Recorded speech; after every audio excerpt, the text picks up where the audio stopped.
मैं ज्योतिर्विद डॉक्टर गजेंद्राचार्य, प्रकाशक विशाल ज्योतिष कार्यालय 2031/3 बोधगया मठ, बैजनाथा कमच्छा, वाराणसी से यूट्यूब चैनल के माध्यम से अपने सभी सब्सक्राइबर लोग के लिए तथा संपूर्ण देशवासियों को ज्योतिष शास्त्र का विशेष ज्ञान प्राप्ति हेतु अपनी 26 रचनाओं में यह स्वर्णिम रचना बृहद ज्योतिष रहस्य है, जो कि 5151 पृष्ठों में शुद्ध हिंदी भाषा में 5 खंडों में विभक्त है। इस ज्योतिष महाग्रंथ बृहद ज्योतिष रहस्य को इतनी कलम अर्थात 525 कलम से मेरे द्वारा रचना हुई है। आज आप लोगों को जन्म कुंडली के नवम भाव में एक साथ बुध तथा बृहस्पति ग्रह को बैठने का फल स्पष्ट शब्दों में वर्णन करने जा रहा हूँ। जन्म कुंडली के का नवम भाव में बुध एवं बृहस्पति के मेल से जातक सौभाग्यशाली के साथ साथ दीर्घायु वाले होते हैं। इस जातक को एक भी पुत्री नहीं होती है, 2 अथवा 3 पुत्र ही रहते हैं। परंपराओं के अनुसार सदैव अग्रसर रहने वाले होते हैं। 21वां वर्ष में भाग्योदय हो जाता है। उसके बाद कई बार अत्यधिक धनोपार्जन का सुअवसर प्राप्त होता है। 38वें वर्ष में पदोन्नति अवश्य ही होगी। व्यवसायिक विद्या से देश विदेश भ्रमण का सुख एवं उचित अर्थोपार्जन करने में सफलता प्राप्त करेंगे। अशुभ फल ये दोनों ग्रह जातक को किसी भी समय जीवन में नहीं देंगे। बृहस्पति जातक को आत्मसंतोष की भावना सदैव ही प्रदान करते हैं। नवम भाव स्थित यदि सिंह राशि के बुध एवं बृहस्पति का मेल हो और प्रथमेश स्वतः बृहस्पति हो तो जातक सभी अवस्थाओं में धर्म रक्षक होंगे। सत्यवक्ता, भविष्य दृष्टा, गुणों से निरंतर युक्त रहने वाले तथा अधर्म करने वाले को कड़ी से कड़ी सजा दिलाने के पक्ष में रहा करते हैं। न्यायप्रिय कार्यों में सदा ही हाथ बटाते हैं। अनेकों आध्यात्मिक कार्य करने का अवसर, सामाजिक सेवा में तत्पर रहने की क्षमता वाले और धर्माचरण के द्वारा हित अहित सोचने वाले सभी लोग को प्रभावित करने वाले ये जातक होते हैं।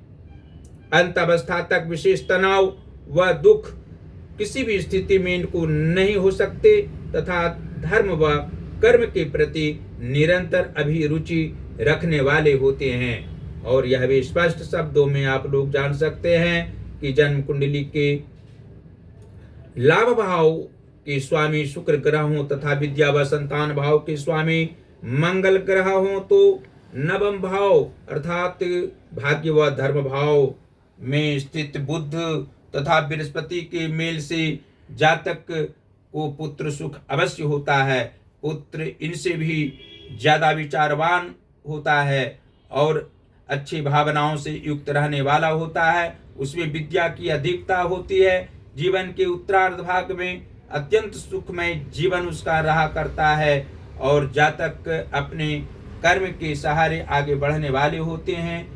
ज्यादा सुखी परिवार में तो जन्म नहीं होता है, लेकिन ये अपने कर्म के बल पर धनवान व्यक्तियों की श्रेणी में गणना कराने वाले होते हैं और उत्तम व्यवहार से युक्त रहना इनका स्वाभाविक गुण होता है। और कर्म भाव के स्वामी बुध ग्रह हों तथा मातृभाव के स्वामी गुरु बृहस्पति हों तो भाग्य भाव अर्थात नवम भाव स्थित बुध तथा बृहस्पति के मेल से जातक को कर्म करने में किसी भी प्रकार का संकोच नहीं होता है।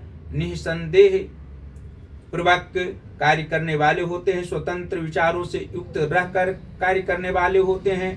परतंत्र जीवन इनका नहीं रहा करता है और मातृ सुख अवश्य होता है। माता की भावनाओं को समझने वाले होते हैं। मातृ दुख नहीं होना भी स्पष्ट है। और सप्तम भाव के स्वामी बुध ग्रह हों तथा लग्नेश गुरु बृहस्पति हों तो नवम भाव स्थित बुध तथा बृहस्पति के मेल से जातक का दाम्पत्य जीवन सुखमय रहा करता है। ये अपने परिवार परिजनों के लिए मरने मिटने वाले होते हैं। आदर्श भावनाओं से युक्त रहना भी स्वाभाविक लक्षण होता है और जातक के पति पत्नी दोनों सुखमय जीवन व्यतीत करने वाले होते हैं। मानसिक संघर्ष करते हुए भी प्रसन्न रहने वाले होते हैं। वैचारिक मतभेद नहीं रहा करता है। दोनों की दीर्घायु होती है और जातक की लंबी आयु अवश्य ही होती है। अंत में यह आप लोग जान सकते हैं कि जन्म कुंडली के रोग व शत्रु भाव के स्वामी शुक्र ग्रह हो तथा पराक्रम भाव के स्वामी शनि ग्रह हो तो नवम भाव स्थित बुध तथा बृहस्पति के मेल से जातक का भाग्य साथ हर काल में देने वाला होता है। किसी प्रकार का गंभीर रोग इनको जीवन में नहीं होता है। सामान्य रोग होता है जो ठीक हो जाता है और प्रसन्न ये रहा करते हैं। अच्छी भावनाओं से युक्त रहा करते हैं। पराक्रमी विचारधारा इनकी होती है। परोपकार की भावनाओं से युक्त रहने वाले होते हैं। दुखी जनों की सेवा करने वाले होते हैं और आध्यात्मिक क्षेत्र में भी इनकी अभिरुचि रहा करती है। जातक सांसारिक तथा आध्यात्मिक सुख भोगने वाले होते हैं और अंत अवस्था तक मानवीय गुणों से युक्त रहा करते हैं।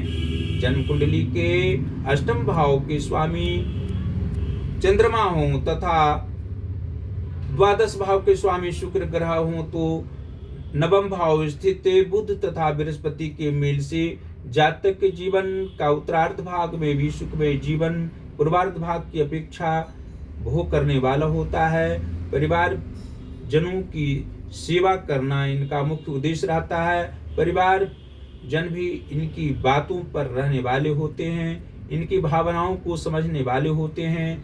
त्याग की भावना इनमें अवश्य रहा करती है। समाज सेवी विचारधारा इनकी होती है और उच्च विचारों से युक्त रहकर अधिक यात्रा करने वाले होते हैं। यात्रा में इनको सुखानुभव हर प्रकार से होना ज्योतिष की दृष्टिकोण से स्पष्ट है। और नीच भावों में उच्च ग्रह यदि बैठे हों, उच्च भावों में पापक ग्रह बैठे हों तो बुध एवं बृहस्पति के प्रभाव से नवम भाव का फल अशुभ किसी भी काल में प्राप्त न हो, उसके लिए सदैव भगवान गणेश की आराधना, बृहस्पतिवार को गुरु बृहस्पति की कथा पूजा करना नितांत आवश्यक है। इससे शारीरिक, मानसिक, आर्थिक किसी भी प्रकार की समस्या का समाधान स्वतः जातक करने में सफल रहा करेंगे और आत्मिक सुख प्राप्त होता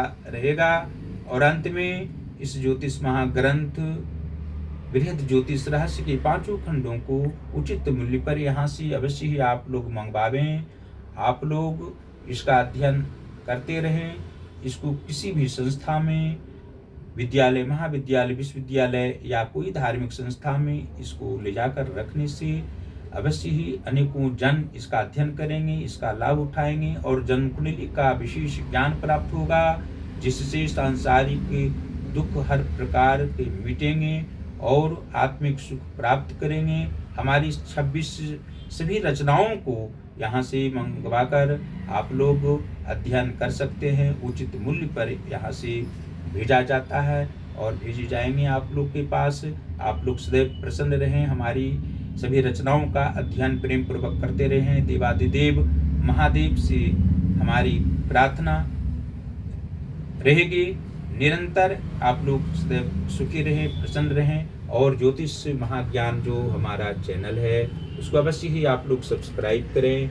सभी रचनाओं का अध्ययन करने पर आप लोगों को आत्मिक खुशी होगी। निश्चित रूप से आप लोग प्रसन्न रहेंगे। सभी परिवार जनों के साथ, साथ ही संगी जनों के साथ, मित्र जनों के साथ इसका अध्ययन आप करेंगे तो अवश्य ही नाना प्रकार से सुख प्राप्त आप लोग को होगा और आप लोग आर्थिक समस्या से बहुत ही आगे उठकर आप लोग बड़े व्यक्ति बन सकते हैं। आप लोग सदैव प्रसन्न रह सकते हैं, आत्मिक खुशी प्राप्त कर सकते हैं। इसी शुभकामनाओं के साथ धन्यवाद।